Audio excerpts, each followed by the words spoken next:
সরকারি অর্থ বন্টন করছে সরকারি দল, কিন্তু আমরা দেখতে পাচ্ছি অতীতে যেই সব সরকারি অনুদান মাননীয় সংসদ সদস্যদের হাত দিয়ে বন্টন হতো, অদৃশ্য কারণে এখন কিছুই মাননীয় সংসদ সদস্যদের হাত দিয়ে বন্টন হচ্ছে না। আমাদের এখন পর্যন্ত প্রায় 1.5 মাস হয়ে গেল আমরা দায়িত্ব পালন করছি, এখন পর্যন্ত 1 পয়সা বরাদ্দ সংসদ সদস্য হিসেবে আমি পাই নাই। কিন্তু আমরা শুনতে পাচ্ছি বিভিন্ন আলেম ওলামাদের ভাতা, বিভিন্ন অনুদান, বিভিন্ন ত্রাণ সামগ্রী বিতরণ হচ্ছে, কিন্তু সংসদ সদস্যদের ইনফর্ম করা হচ্ছে না, তাদের সংশ্লিষ্ট করা হচ্ছে না। কিন্তু আমাদের দায়িত্ব আপনাদের দেখে রাখা, আমাদের দায়িত্ব দুঃখে কষ্ট আপনাদের পাশে থাকা। অতীতে আমরা আমাদের ব্যক্তিগত এবং দলীয় তহবিল থেকে যতদূর সম্ভব আপনাদের পাশে ছিলাম। আজকে ঈদ উপলক্ষে আপনাদের পাশে আমরা এসেছি। এখানে 1 পয়সা সরকারি না, এটা পুরোটাই আমাদের সহকর্মীদের, আমাদের অনুরাগীদের, যারা আল্লাহর সন্তুষ্টির জন্য আপনাদের পাশে এসে দাঁড়িয়ে আছেন। আমাদের যতটুকু সামর্থ্য আছে তা নিয়ে আপনাদের পাশে ছিলাম, আছি এবং থাকবো ইনশাআল্লাহ।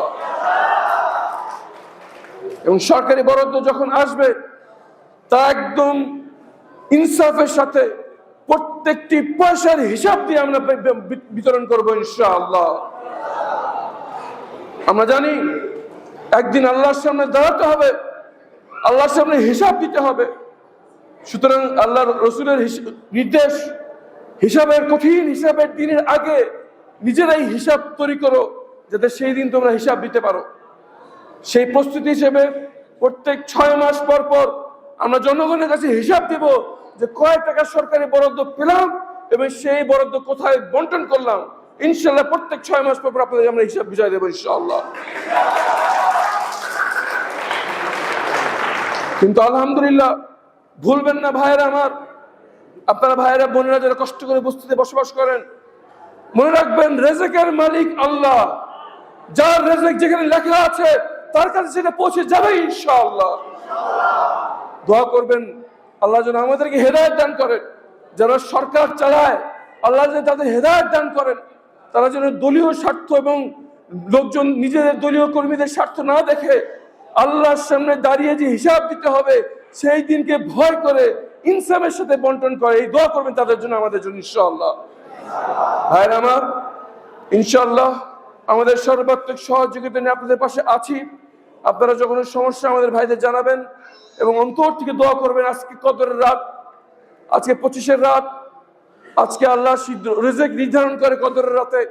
আপনারা সবাই আমাদের জন্য দোয়া করবেন, আপনি নিজেদের জন্য দোয়া করবেন। আল্লাহ যেন এই মানুষের খেদমতে, জনগণের কি কল্যাণে, ইসলামের খেদমতে কিছু করে যাওয়ার তৌফিক আল্লাহ আমাদের দান করেন। এবং যারা দেশ চালান, যারা সরকারে আছেন, তাদের ভিতরে যেন আখিরাতের চিন্তা আল্লাহ উদ্রেক করে দেন। এই দোয়া আমাদের সবার জন্য করবেন ইনশাআল্লাহ। আমরা একমাত্র আল্লাহর কাছে আশা করি, একমাত্র আল্লাহকে ভয় পাই এবং একমাত্র আল্লাহর কাছে প্রতিবার আশা করি।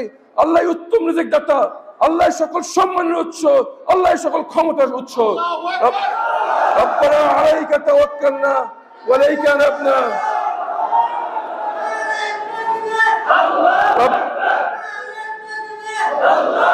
পবিত্র রমজান মাস শেষ হয়ে যাচ্ছে।